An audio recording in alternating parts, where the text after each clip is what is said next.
Halo, assalamualaikum warahmatullahi wabarakatuh. Halo teman-teman subscriber dan pemirsa YouTube dimanapun Anda berada. Pada kesempatan kali ini Raga Masyad ingin memberikan sebuah tips ya saat Ramadan. Nah, mungkin kebanyakan orang saat berbuka puasa identik dengan yang namanya es atau yang dingin-dingin ya teman-teman. Nah, biasanya banyak orang yang mengalami masalah batuk akibat kita keseringan minum es. Di sini saya akan memberikan sebuah cara atau solusi bagaimana mengatasinya dengan cara yang sangat simpel dan sederhana ya teman-teman. Bisa Anda lakukan sendiri di rumah tanpa harus pergi ke dokter atau menggunakan obat kimia. Dengan batuk juga disertai flu ya. Nah, di sini saya akan memberikan resepnya, yaitu hanya menggunakan dari sebuah buah belimbing wuluh.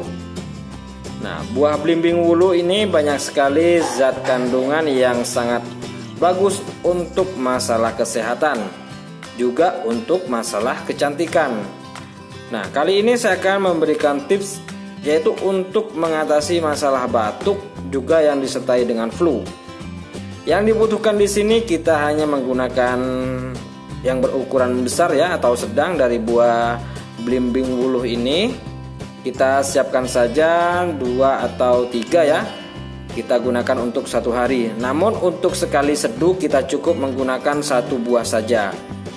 Lalu bagaimana cara menyeduhnya? Sangatlah simpel sekali ya teman-teman.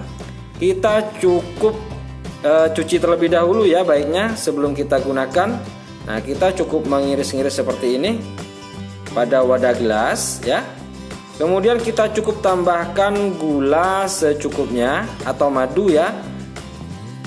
Kemudian kita tuangkan air hangat. Nah, kita diamkan beberapa saat ya. Kurang lebihnya 10-15 menit supaya air yang merendam di sini juga lebih dingin atau hangat. Dan kita konsumsi sekaligus ya sampai benar-benar habis. Nah, insya Allah masalah batuk Anda yang disertai flu juga akan segera lenyap dengan sendirinya.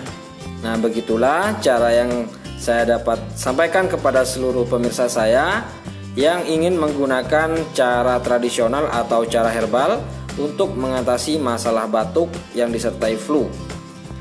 Baik teman-teman, semoga informasi ini benar-benar bermanfaat ya. Selamat mencoba dan semoga berhasil. Selamat menunaikan ibadah puasa dan wassalamualaikum warahmatullahi wabarakatuh.